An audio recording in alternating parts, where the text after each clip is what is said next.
Welcome to Namdefco Total Local Cooking.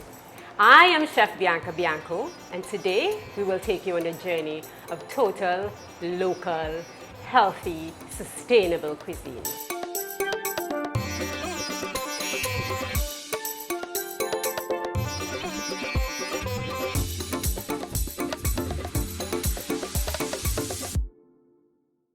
So we'll be starting with breakfast, the very first meal of the day.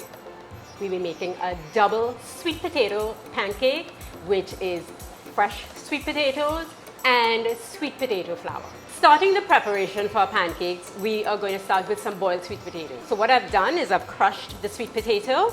So that is actually going to become like one of our dry ingredients. All right, the first thing, really easy and simple. So this is our crushed sweet potato. Okay, it's going to look like this, and this is the sweet potato flour. Reason that I used some kind of coarsely ground oat flour is I want to give it some texture and I want to give it some softness. So I combine both, just a little bit of the oat to do that, and the sweet potato flour. Well, you know, it's smooth and it's flat and it's fine and it's great, right? So we're going to add everything together, these two flours. You totally want to mix it together, let it get combined. And then you want to start adding the other dry ingredients, okay? Which is baking powder, baking soda, a little bit of salt. And I have a spice mix. You can use this if you want to. I like spices in sweet potato because it brings out all the flavor and the earthiness of the pancake.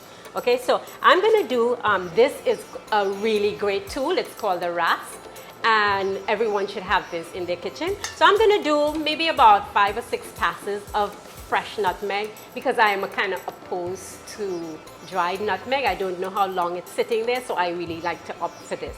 So 1, 2, 3, 4, 5. Very small amount of nutmeg because it overpowers everything. So what I have here is a spice blend. I have cinnamon, ginger powder. You can use a pinch of clove, although it's not something I really, advise people to use a lot because they tend to overpower things with it. So I usually try to leave it out of most of my recipes if I can. And here I have some vanilla bean powder. Okay, so everything goes in. And then you're going to blend all of your dry ingredients together. Okay, so it should look like this. Now, if you look in here, you're going to see all the fibers of the sweet potato, which I love.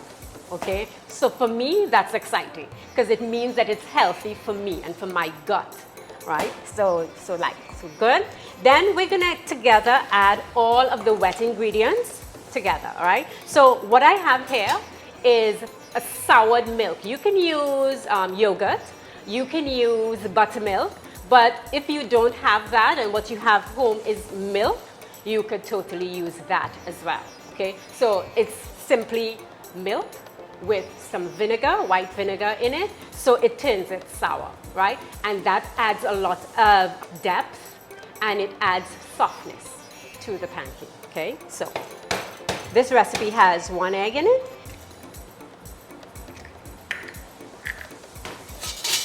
We're going to blend that together.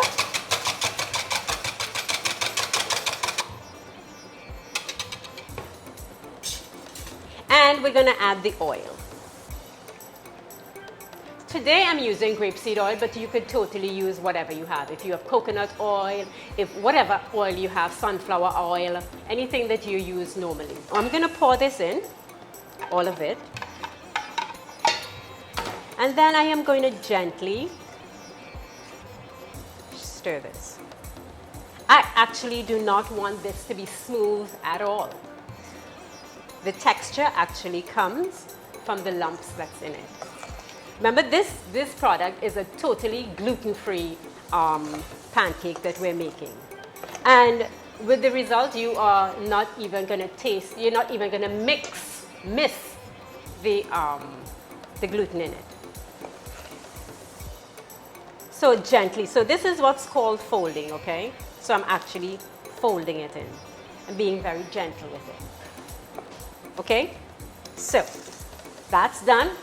You set this aside for about 15 minutes and you're ready to rock and roll.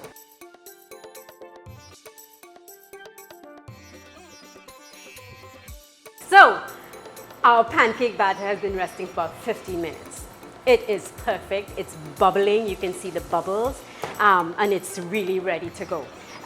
There is a short window of time between the action that it takes with the baking powder and the baking soda and getting it on the pan. So you can't let this sit for too long. So right now I am using my tower, my silicone brush. You can use whatever brush that's not allowing fibers to sit on your pan. You can use your non-stick pan, anything that's suitable to making pancakes. One really important thing is the size of everything, okay? Always try to use the same sizing for everything you make. I am using a 1/4 cup measure. For me, that's a really good size for a pancake, but you know, you are the creator, okay? So you want to gently place the batter down. You want to listen for those bubbles, that bubbling sort of effect on your pan, because you know that something is actually happening. And I am loving the fact that I am seeing all these sweet potato fibers sitting at the top of my pancake. I don't like my pancakes to be too big, but I like them to be nice and fat. Fat means it's going to be fluffy, it's going to be tender, and that's what I'm expecting from this. While this is actually cooking, we are going to start working on the topping that we're going to use. Today, we're going to use some pineapple, which I've already chopped. And that is going to get some mint. You can use something like tarragon in this as well. It's going to also give it a great flavor if you like that flavor. But I don't really like to chop up my mint because the action of the blade and the mint, the green, actually oxidizes and it looks really very, not so pretty. So I really prefer to tear it, just like I would if I were doing basil as well. You can also use basil in this. This is just going to be a great substitution for the mint if you have fresh basil. Today, I'm just using a little bit of honey, not too much, and a little pinch of salt. I cracked some coconuts because I do love the flavor of fresh coconut milk. For me, it speaks of the Caribbean. It speaks of the islands. And I could totally drink glasses of fresh coconut milk. We're gonna pour this in here. And we're ready to plate.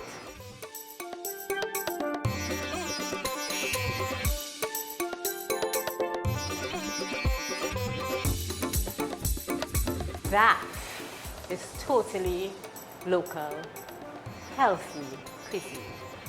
And remember, all of NAMDEFCO's total local cooking recipes can be found on their Facebook page. So check us out.